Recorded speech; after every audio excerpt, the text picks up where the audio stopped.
Hey guys, this is Sonu Alawat लेकर आ चुका हूं आपके लिए एक और काफी यूनिक गवर्नमेंट जॉब अपडेट जो कि डायरेक्टली निकल के आ रहा है आईपीपीबी एग्जीक्यूटिव रिक्रूटमेंट 2025 की तरफ से।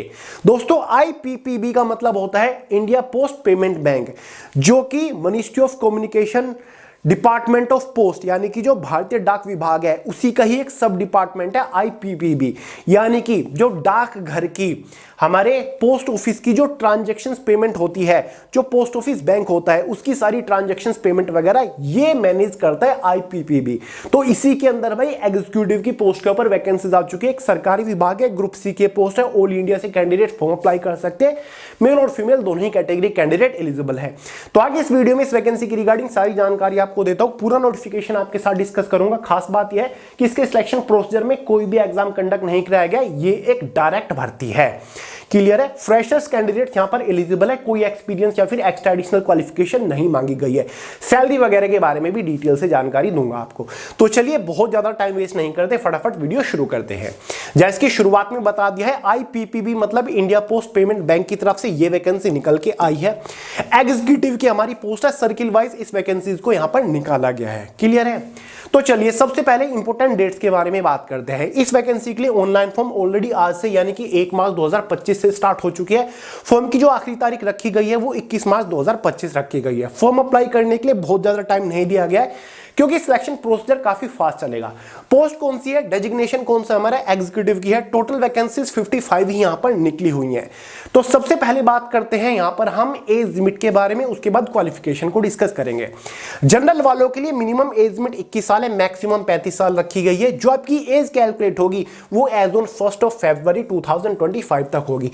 बाकी कैटेगरी वाइज वैकेंसीज का पूरा ब्रेकअप आपके सामने स्क्रीन के ऊपर है। Circle wise, state wise vacancies को डिवाइड किया गया। आप देख सकते हैं कि आप किस स्टेट से बिलोंग करते हो और वो स्टेट किस सर्किल में आता है और उस सर्किल से टोटल कितनी वैकेंसीज है। क्लियर है? देखिए दोस्तों, वैसे तो आप अदर स्टेट से, अदर सर्किल से भी फॉर्म अप्लाई कर सकते हो, लेकिन अगर आप खुद के स्टेट से ही फॉर्म अप्लाई करोगे तो आपको ज्यादा प्रेफरेंस यहां पर दी जाएगी। बात करते हैं इस एग्जीक्यूटिव की पोस्ट के लिए क्वालिफिकेशन क्या है। मिनिमम एजुकेशन क्वालिफिकेशन आप देख लीजिए, ग्रेजुएट इन एनी डिसिप्लिन। अगर आपने किसी भी स्ट्रीम से कोई भी बैचलर डिग्री पास कर रखी है तो भाई आप एलिजिबल है, आप फॉर्म अप्लाई कर सकते हैं। क्लियर है? दोस्तों बात करते हैं सिलेक्शन प्रोसीजर के बारे में। ये देखिए सिलेक्शन प्रोसीजर है, फॉर्म फीस वगैरह आपको आगे बताऊंगा।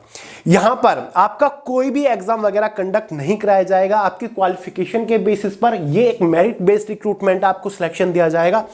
उसके बाद यहां पर एक इंटरव्यू होने वाला है, ये सबसे इंपॉर्टेंट है।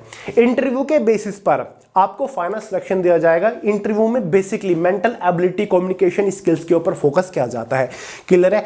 इंटरव्यू आपका बायलिंगुअल हिंदी इंग्लिश में कैसे भी होता है, आप कैसे भी क्वेश्चंस का आंसर दे सकते हैं। समझ गए दोस्तों? सिलेक्शन प्रोसीजर मैंने आपको बता दिया है। अब बात करते हैं पे और अलाउंसेस के बारे में कि भैया सैलरी वगैरह कितनी मिलेगी। तो भाई यहां पर जो आपको इनिशियल इनहैंड सैलरी मिलेगी वो आपको लमसम 30,000 रुपए महीना मिलने वाली है।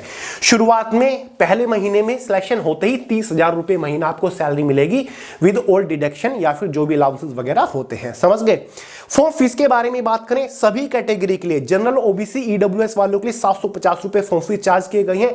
एसटी, एससी, पीडब्ल्यूबीडी कैटेगरी वालों के लिए 150 रुपए फॉर्म फीस यहां पर चार्ज किए गए हैं। और हां, एज लिमिट में एक पॉइंट में कवर करना भूल गया हूं। जनरल वालों के लिए एज लिमिट 21 से 35 साल है। ओबीसी, एसटी, एससी वालों को रिजर्वेशन मिलता है, रिलैक्सेशन मिलता है। ओबीसी वालों को एज में 3 साल का रिलैक्सेशन मिल जाएगा। एससी, एसटी वालों को यहां पर एज में 5 साल का रिलैक्सेशन देखने को मिल जाएगा।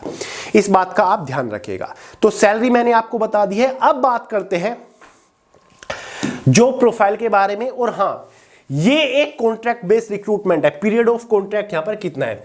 शुरुआत में आपको 1 साल के लिए अपॉइंट किया जाएगा। उसके बाद जो आपका पीरियड है उसको एक्सटेंड कर दिया जाएगा, एक्सटेंशन ऑन ईयरली बेसिस। फिर 2 साल के लिए कर दिया जाएगा, उसके बाद 3 साल के लिए कर दिया जाएगा।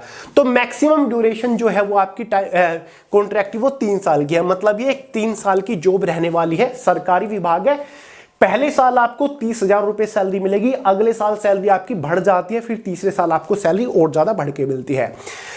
कॉन्ट्रैक्ट पीरियड खत्म होने के बाद आपको परमानेंट के लिए भी रिकमेंड किया जाता है, साथ ही एक एक्सपीरियंस सर्टिफिकेट भी दिया जाता है, जिसके बाद आपको काफी बेनिफिट मिलता है। और इतना ही नहीं दोस्तों, आईपीपीबी के अंदर एग्जीक्यूटिव या फिर सीनियर एग्जीक्यूटिव की पोस्ट के ऊपर एक परमानेंट जॉब भी निकलती है, जिसमें एक्सपीरियंस मांगा जाता है एग्जीक्यूटिव की पोस्ट का। तो अगर आपने इस पोस्ट के ऊपर एज अ इंटर्न या फिर एज अ कॉन्ट्रैक्ट बेसिस भी काम कर लिया, तो वहां पर आप वो सर्टिफिकेट दिखाओगे तो ऐसे आपका सिलेक्शन हो जाएगा, आपको प्रेफरेंस दी जाती है। तो इसका बहुत ज्यादा बेनिफिट आपको देखने को मिलेगा। क्लियर है? एक तरीके से आप इसको इंटर्नशिप के तौर पर ले सकते हो, जहां पर आपको 30,000 रुपए महीना शुरुआत में सैलरी मिल रही है। सिलेक्शन प्रोसीजर बता दिया है, आपकी क्वालिफिकेशन में जितने मार्क्स होंगे उसके बेसिस पर फाइनल मेरिट बनाई जाएगी, जिसके बेसिस पर आपको फाइनल सिलेक्शन दिया जाएगा। इंटरव्यू आपका नाम मात्र होता है, बहुत ज्यादा टफ या फिर नहीं होता कॉम्प्लिकेटेड। बाकी दोस्तों पोस्ट के बारे में अगर हम बात करें, काम क्या करना पड़ेगा, देखिए दोस्तों काफी हद तक इस पोस्ट के ऊपर क्लरिकल काम आपको करना पड़ सकता है। ऑफिस सेक्शन की जॉब रहने वाली है। देखिए दोस्तों, जो डिपार्टमेंट की स्कीम है, प्रोजेक्ट है, उनको प्रमोट करने का काम आपका होगा। साथ ही जो स्पेशल प्रोडक्ट्स हैं या फिर जो सर्विसेज हैं वो सेल करने का काम आपका होता है। समझ गए? आईपीपीबी में तो ये आपका इसमें काम होगा। बढ़िया पोस्ट है, इसके लिए आप फॉर्म अप्लाई कर सकते हो। जॉब लोकेशन जिस भी स्टेट से आप फॉर्म भरोगे, जिस भी सर्किल से आप फॉर्म अप्लाई करोगे, उसी सर्किल के अंदर आपको जॉब लोकेशन यहाँ पर दी जाएगी। समझ गए? तो भाई ऑनलाइन फॉर्म अप्लाई करने का लिंक वीडियो के नीचे डिस्क्रिप्शन बॉक्स में है। नोटिफिकेशन आपको वीडियो सक्सेस टेलीग्राम चैनल के अंदर देखने को मिल जाएगा। फॉर्म अप्लाई कर दीजिएगा अगर आप इंटरेस्टेड है। तो चलिए दोस्तों, इस वीडियो में इतना ही था। पसंद आई हो लाइक करिएगा, दोस्तों के साथ शेयर करिएगा, चैनल को सब्सक्राइब करना मत भूलिएगा। मिलते हैं अगली वीडियो में बहुत ही जल्द, तब तक के लिए जय हिंद।